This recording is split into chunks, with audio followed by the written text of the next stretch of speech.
Mapapagod, pero hindi susuko. Alam mo ba na may dalawang uri ng pagod na pwede mong madama? Una, yung pagod na itutulog mo lang at pagising mo, okay ka na.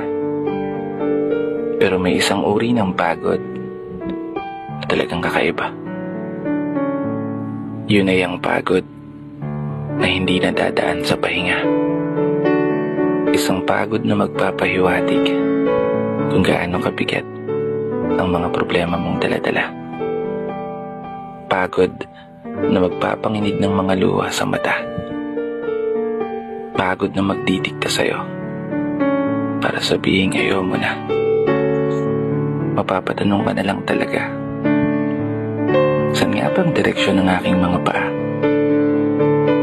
Mga paang tila pagod na sa kakahakbang.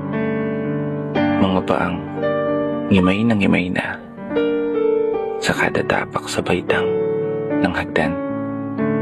Isang hagdan na magdadala sa akin patungo sa isang palapag na pinapangarap ko.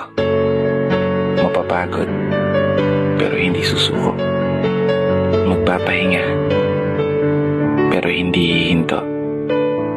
Para sa pamilya at para sa pangarap, palaging pipiliin na magpatuloy. Kasi alam mo, kung ang pagod ay kapalit ng magandang kinabukasan, wala kang dahilan para sukuan ng pagod. Wala kang dahilan para hindi ka bumangon.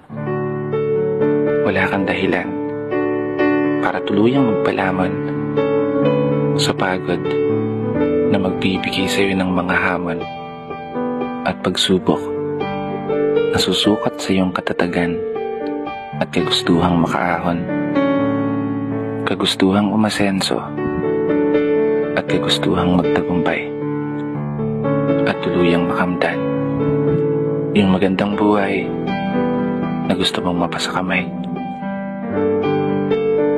Kaya naman, tatagan mo ang mga paa mo at tibayan ng loob sa iyong paglalakbay at umasa kang kalakip ng bawat pagod ay may masaganang buhay na naghihintay.